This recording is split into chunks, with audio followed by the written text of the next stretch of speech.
9 Hollywood legends from the Golden Age who were shockingly lacking in intelligence. For years, Hollywood's publicity machine sold us a fantasy that movie stars were as brilliant as they were beautiful. But the truth, according to a former MGM publicist who worked with dozens of stars in the 1950s, was that many of the era's biggest names couldn't find their way out of a paper bag with a map and a flashlight. Studios went to great lengths to hide how clueless some of these stars truly were, preparing witty quotes for interviews, having stand-ins take their intelligence tests for fan magazines, and in extreme cases, canceling all unscripted appearances. Behind the glamour and carefully crafted public images lurked some of the most astonishingly unintelligent people to ever earn $1 million paycheck, stars who couldn't recall their own character names, actresses who thought Europe was a country, leading men who refused iconic scripts because they didn't understand the texts. I once spent 3 hours explaining to a major star why we couldn't shoot a night scene at 10 a.m., remembered a veteran director. She kept suggesting we just turn the sun off. When I explained that wasn't possible, she asked if we could call someone important to make it happen. These weren't just moments of confusion, they became patterns so ingrained that crew members devised elaborate workarounds. One actor who couldn't tell left from right, recalled a Paramount camera operator. The director would say, "Walk to your left," and he'd just stare blankly. Eventually, colored tape was placed on his shoes, "Walk toward the red tape or turn toward the blue." That actually worked.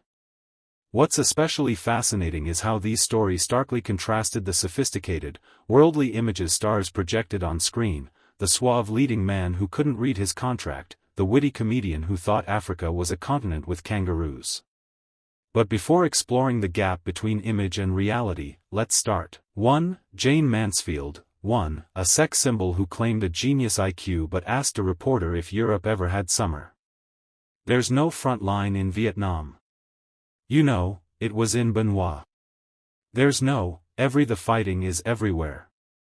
Mansfield was Hollywood's answer to Monroe, a platinum blonde with measurements 40-21-35, marketed as the perfect package of beauty and brains. Fan magazines claimed her IQ was 163, and she could speak 5 languages.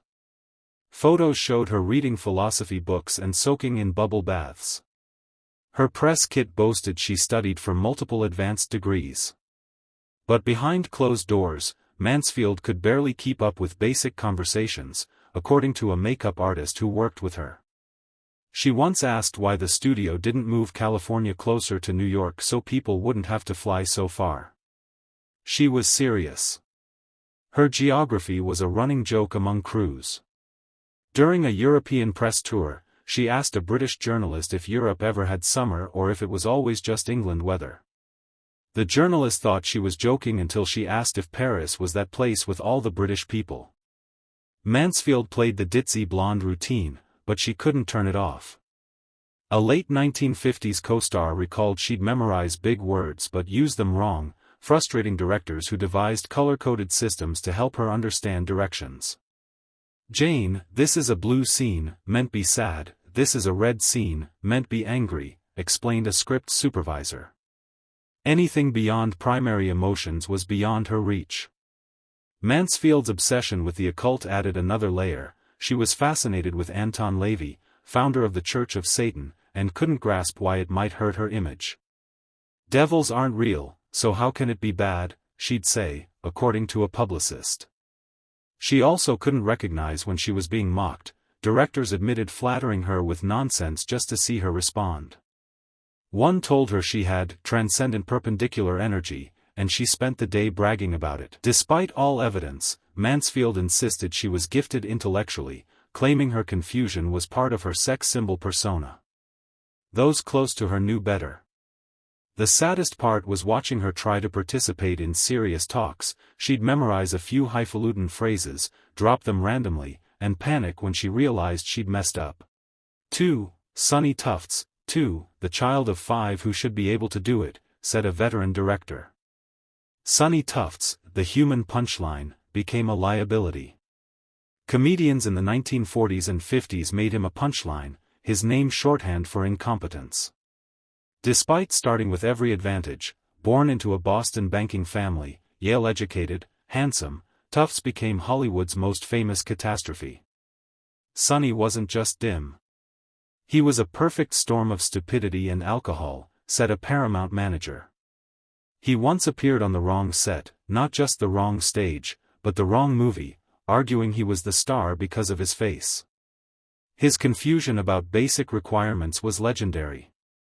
During a War Bonds tour, he asked why he needed to wake up early for appearances, suggesting they move the schedule later. His drinking turned stupidity into disasters. At a charity event, he wandered off drunk and was found passed out in a petting zoo with rabbits hopping on him. That made gossip columns, but what didn't was his attempt to convince a zookeeper he was judging animals in December. Paramount's contract with him was broken. Press releases apologized for his behavior. "I've never seen another studio apologize for signing an actor," marveled a publicity director. His limitations led directors to develop workarounds, giving him one line at a time, filming, and moving on. He was like working with a kid, except he was 6 feet 4 inches and smelled like a distillery, said a cinematographer. Yet, his early promise was real. His 1943 performance in So Proudly We Hail showed talent. But his inability to grasp basics turned him into a joke. An assistant director said, "Better a trained dog than Sonny Tufts, because at least you could reason with a dog." While Tufts embraced chaos, another star desperately tried to overcome hers. 3. Amy Van Doran. 3. The blonde who couldn't keep decades straight. Hollywood's search for Marilyn Monroe led to many blondes, including Van Doran, with her platinum hair and curves. But behind the scenes, she was profoundly confused about facts, turning interviews into damage control exercises. "Every unscripted interview sent the publicity team into panic," said a former Universal publicist. "They'd have someone off camera making frantic gestures." Her grasp of history was legendary. During a war film press tour, she reportedly said World War II happened in the 1970s. When corrected, she asked if she was sure. She also claimed Lincoln invented the telephone, confusing Alexander Graham Bell with the Liberty Bell. Directors scripted her responses carefully, memorizing 5 lines for her to repeat. Her autobiography, published later, was full of impossible dates and made-up events. She met people who had died before she was born. It was like a history lesson by someone hearing about time. Despite her limitations, Van Doran worked for decades, largely because studios kept her in roles with minimal dialogue, just her looks and sex appeal. "Keep the camera on her curves," a producer said. But her story reveals how Hollywood undervalued her, and many others, by treating her as a pretty object. 4. Tony Curtis. 4. Had a face that launched 1,000 performances, but his mind was a different story. Tony was gorgeous, charismatic, but profoundly limited intellectually. He once asked if Shakespeare was the guy who wrote Dracula. His approach? Acting was just loud talking, as he described. He thought volume equaled emotion. When working on Spartacus, Kubrick had to explain words line by line because Curtis didn't understand their meaning. He also misunderstood classical literature, suggesting to spice up adaptations because the original writers didn't know how to tell a good story, he said. He thought Shakespeare just used strange grammar. His inability to grasp nuance meant he often rejected roles like Rick in Casablanca, because he thought the character was too vulnerable, missing the internal conflict that made him iconic. His choices were bizarre, rejecting big roles for flat parts, leaving millions on the table. Directors said he couldn't understand character motivation. If you told him what the character wanted, he could play it. If you explained why, he looked at you like an alien. Yet, in roles suited to his straightforward persona, Curtis shined, like in The Defiant Ones.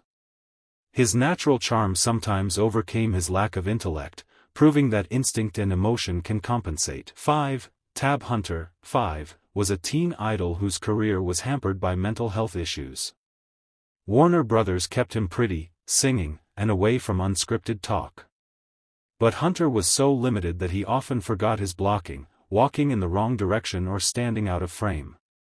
Crew put X marks on the floor, used hand signals, point left, tap nose, tug ear, more like directing traffic than acting. His dialogue was memorized in chunks, often emphasized wrong, like, "I don't want to go to the party," with stress in the wrong places. Publicists had cheat sheets, and during interviews, Hunter often asked, "Which movie is this again?" despite having finished filming weeks earlier. Co-stars had to help him navigate conversations and appearances. Studios knew of his limits but used them, pairing him with patient directors, keeping him in roles that just required looks and singing. Hunter wasn't stupid, he was kind and emotionally genuine, but he couldn't handle complexity. The tragedy was that studios exploited his innocence, signing him to contracts he couldn't understand. 6. Hedy Lamarr, 6, the stunning actress dismissed as a brainless beauty, who was actually a pioneering inventor. Publicly, she was just a glamorous face, studios assumed her value only lay there. But Lamarr was inventing in her spare time, developing frequency-hopping technology with George Antheil to help guide torpedoes during World War II, laying the groundwork for Wi-Fi, GPS, and Bluetooth. She tried to contribute her ideas, but a military officer reportedly told her she'd be more useful selling kisses for war bonds. Her patent was ignored for decades until engineers rediscovered her work in the 1990s. Despite her brilliance, Hollywood continued to underestimate her, her intelligence dismissed because she was a woman, and her inventions hidden by industry bias. She later lamented, "Any girl can be glamorous. All you have to do is stand still and look stupid." Her true genius remained unrecognized until late in life, when she received the Pioneer Award from the Electronic Frontier Foundation. Most people use her inventions daily, yet Hollywood kept her known only as a beautiful face. Her story reminds us that the industry's perception, judging based on appearance, was often entirely disconnected from reality. While some stars genuinely struggled, Lamarr's brilliance was ignored because it didn't fit the Hollywood narrative. The ultimate stupidity, the biographer concluded, was an entire industry blind to the genius right in front of them because it was packaged as just a pretty face. And finally, a star whose poor choices turned him into Hollywood legend. 7. Charlie Barnes, 7, who thought dialogue got in the way of boobs. John Derrick's career is a testament to obsession with beauty over storytelling. Starting as a good-looking actor in the 1940s, he married a string of beautiful women, including Bo Derek, whom he married at 19. As a director, his work was a parade of superficial images, scenes that looked stunning but made no sense. He didn't care about story or dialogue, his focus was on how women looked on screen. When directing Tarzan the Ape Man, 1981, he told the production designer that sets didn't matter because nobody looked at the background when Bo was in shot. He believed that, her body is enough, dialogue was unnecessary. His approach to filmmaking was so simplistic that he ignored narrative coherence, choosing takes based solely on Bo's appearance. Critics panned his films, but Derrick was oblivious. He once asked why critics complained, saying, "Bo was nearly naked for half the movie. What more do they want?" His failure to understand storytelling made his films a joke. Unlike other bad directors, Derrick's limitations weren't hidden, they were obvious in every frame. His work is a testament to the dangers of prioritizing beauty over substance, proving that even Hollywood's obsession with looks has its limits. 8. Marilyn Monroe, the beauty who couldn't keep up with the script. Marilyn Monroe was the kind of actress whose face made casting directors gasp, a perfect golden age Hollywood beauty, all soft curls and sparkling eyes. She had a presence that made the camera fall in love with her instantly, but she struggled with everything else. She became famous for her habit of stopping mid-scene to ask what the scene was even about, even though she had been told multiple times that morning. She read scripts the way most people read IKEA instructions, confused, overwhelmed, and convinced the pages were out of order. One director said she had a 10-second memory, meaning he would give her direction, she would nod with confidence, float back to her mark, and then immediately shout, "Wait, what am I supposed to do again?" She wasn't dumb, she was just wonderfully, hopelessly, adorably lost. Her charm carried her through roles, even though the crew often joked they deserved Oscars just for keeping her on track. And although she never understood her lines, she delivered them with such sincerity that audiences believed every word. She became a legend, not for her intelligence, but for her pure, glowing, unforgettable screen presence. 9. Marlon Brando, Hollywood's handsome human confusion machine. Marlon Brando was a star Hollywood invented in a lab, tall, carved like a Greek statue, shoulders wider than a doorway, and a smile so bright it practically needed sunglasses. He had everything, except comprehension. He once spent 2 weeks filming a historical epic without realizing his character had died in the first act. He didn't read scripts, he skimmed them and assumed he was always the hero. When he walked on set with modern sunglasses during a medieval scene, everyone thought he was joking, but he wasn't. He said he thought the story needed more California vibes. No amount of explanation could help him. If someone told him to walk into frame, he'd ask who Frame was and whether he had met her. If a director asked for intensity, he'd flex his jaw until it trembled. If they asked for vulnerability, he'd lift his eyebrows instead. Despite all this, he was beloved. He greeted every crew member by name, even though he got half the names wrong. He worked hard, and he genuinely believed every movie he made was changing the world.